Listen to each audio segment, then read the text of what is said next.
Is this offense becoming more of a ball control offense, or are you being forced into that by circumstances? I don't know. We just got on long drives, and we've done some good things. I think that like third downs, we've converted at a pretty high rate. So when you do that, you stay on the field, and especially like I think the second half of that Texas game, we went on like a 19-play drive, and then I forget another long drive. And when you go on those type of drives, you just have the ball, and it's not something like that we necessarily worry about too much or talk about too much, but it has been. We have held the ball for quite a long time. My first question to you is, how do you move a 360-pound nose? Yeah, that's a good question. I don't know, but we'll try to figure that out, and that might be a question for Coach Mike. Maybe bring him in here and ask him how you move big, heavy things. He causes problems for a lot of people. Obviously, that's one. If not number one, it's got to be up there on the things in the back of your mind. Yeah, I think that I think as a defense as a whole, they do some good things, and I think they put a lot on those front guys, and probably because they're big dudes and know they're hard to move and can take up multiple people, and because of that they can stop the run at times with when you think you have numbers in the box, you don't really have numbers because some of the bigger guys, I guess, count for two people, but they do a good job of that, and something we got to figure out how to move the ball anyway. How much does it affect your offense and schemes to not have CJ out there? We'll call it the same, and I think that obviously you don't ever want to see someone down, or you always want to have all your guys, but I think you just got to go out there and do what you do, and that's what it. Like I said, that's since I've been here, that's kind of been. We're gonna go out there and try to execute what we do whatever we do well. We're gonna go out there and try to execute it, and if one guy's down, other guys got to step up, and we've had three backs, so we've played quite a bit in the up to this point, and it's not always easy to get three guys touches, and so that number will probably be less guys, so maybe. It'll be easier to just get two guys touches, but we'll miss CJ and look forward to getting back. But especially right now, I think player safety is kind of a hot topic issue anyway, especially when it comes to head injuries, and we got to make sure he's healthy before you throw him back out there.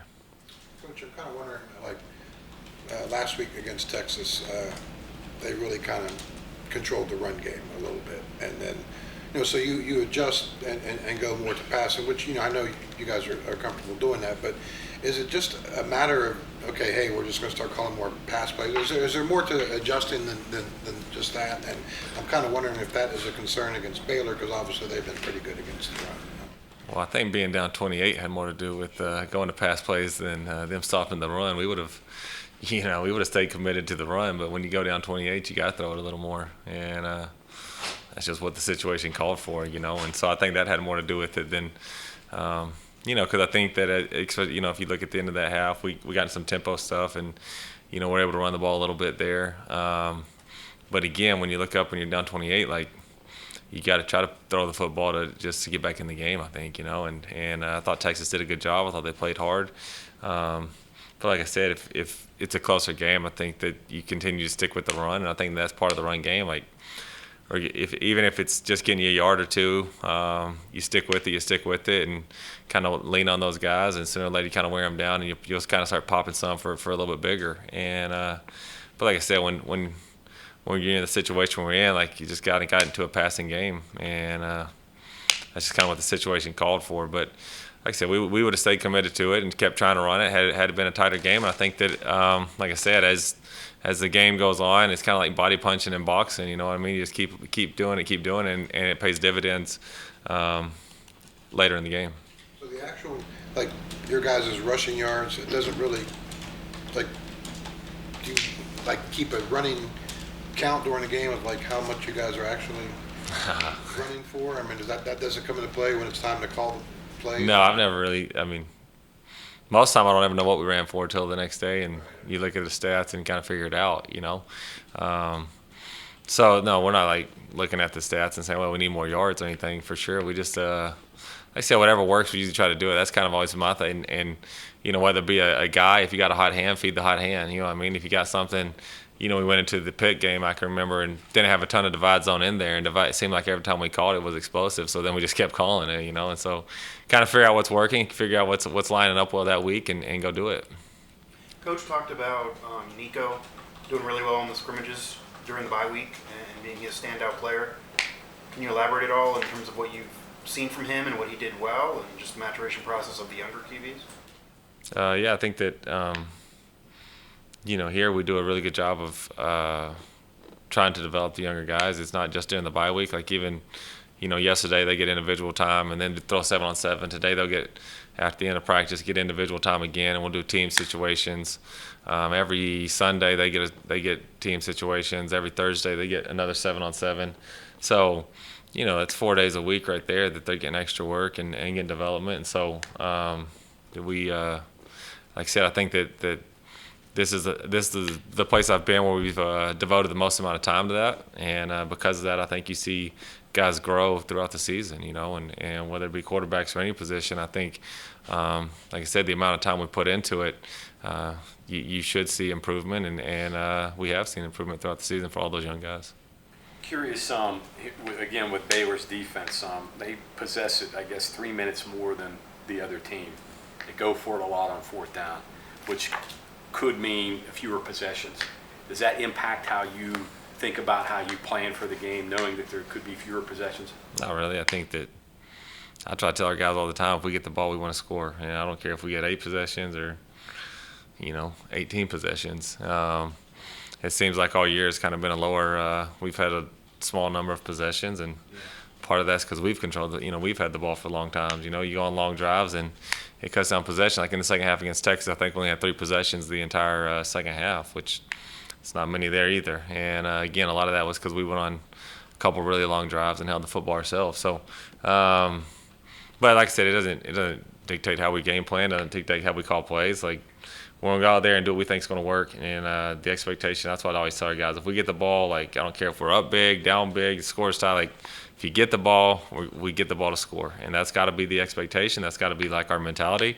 Every time we touch it, we want to get points, and that's what we try to do. And like I said, it doesn't matter. Like I feel like all year it's been less possessions than I'm used to having, and part of that, like I said, is because we've gone on long multi-play drives, and so we got to get the most out of our drives, regardless of how many drives we get. Graham, more explosivity, I guess, would be a goal, just so maybe you don't have to rely on as many short drives and marching consistently against the defense. Do you feel like it's there and it just hasn't been accessed yet? Or is there a way to manufacture that and kind of create some quicker plays or quicker drives and bigger plays? Yeah. I think explosive plays are obviously very important, and those could cut down on the drives. I mean, on the length of a drive. But, some of it is we've had opportunities and haven't made them at times. And sometimes, obviously I think both sides of the ball understand you're trying to take away explosives. But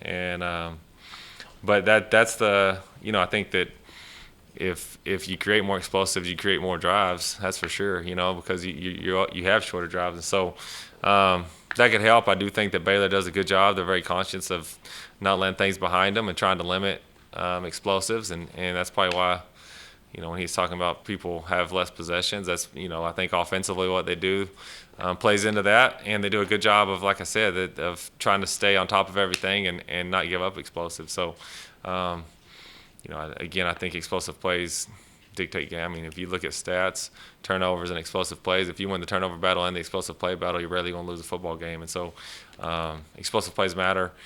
We gotta find a way to create them, whether it be in the run game or the pass game.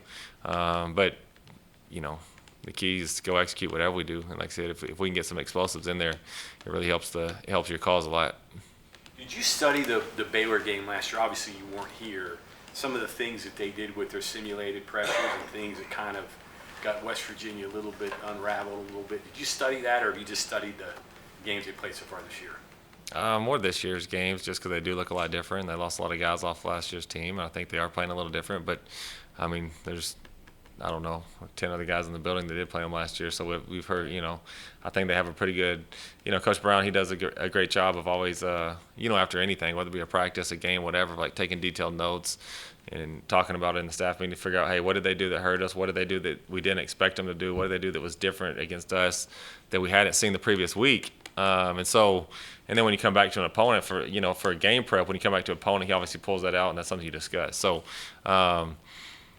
you kind of get to, in situations like that, even though I wasn't here last season, if we're playing the same opponent as last year, especially if it's the same coaching staff, you do get a lot of information from those kind of, he calls them AAR sheets or whatever, but from his, his notes from the previous year. And so that's obviously something we've looked at, something we've talked about, something that, hey, this is what they did, this is what we didn't expect, this is what we did expect.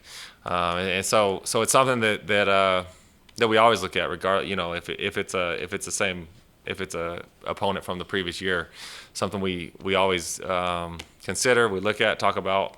But from a film standpoint, most of it's been from this season, the best we can, just because, like I said, I think it's from year to year, people are different. I think that if you look at them this year versus last year, just they have played it a little different, and. But you got to be prepared for what you saw last year as well, because they did have some success. It's a luxury when you can control the run game with a light box. Yeah. And, conceivably on Thursday night, JT's going to be thrown into a lot of coverage. Obviously he's a smart kid, but he's probably going to be thrown into two safeties a lot. There's some interesting things there that you got to work through, I guess, with this defense. Yeah, I think that if you can control the run game with a light box, or if you can get pressure with four people, that's not. I'm not saying just them. I just think that, to me, the easiest way, like as an offense, the hardest way to move the football is if a team can get pressure with four, get pressure without blitzing, or can control the run game with having less hats. And if that's the case, then obviously, it can make things challenging. And so. I think that's a challenge they present. They've done a good job of it, and we gotta figure out ways to move it regardless. I think that, like you said, JT's an intelligent guy. I think he can see and understand what people are trying to do to him, and understands the best what gives him the best chance to take advantage of it. And so that's the luxury of having him back there. Is he does a really good job of that, of, like I said, kind of deciphering what someone's trying to do to him, and understanding the best way to attack that, or what gives him the best chance to be successful against that in what we're doing. And so, regardless, like I said, he watches a ton of tape, he studies, he's intelligent, and because of that, regardless of what they show him, he usually gives you a chance to move the ball, and that really helps your calls. Great. Going back to the big plays, is there one common thing that you've kind of seen as a shortcoming? It sounds like, you've taken a lot of stuff that's there, that's good, but have team just kept a lid on it? Is it breaking tackles? Oh, we just haven't hit enough deep down the field footballs, to be honest. We've pushed them down there and haven't made it, or haven't, either missed the throw or haven't made the play. That's, in the passing game, that's been the biggest, to me, the thing that happens the most. Like, when you push it down the field, you gotta either hit it or make it. Those are going to be contested catches. They're going to be low percentage balls. Just if you look at stats, the longer the football's in the air, the percentage of catching it goes way down. Down the further it goes, obviously.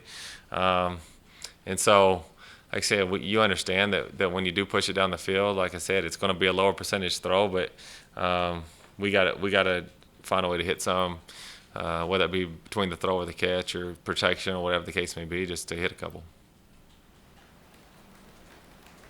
Thank you, Kevin. Yep.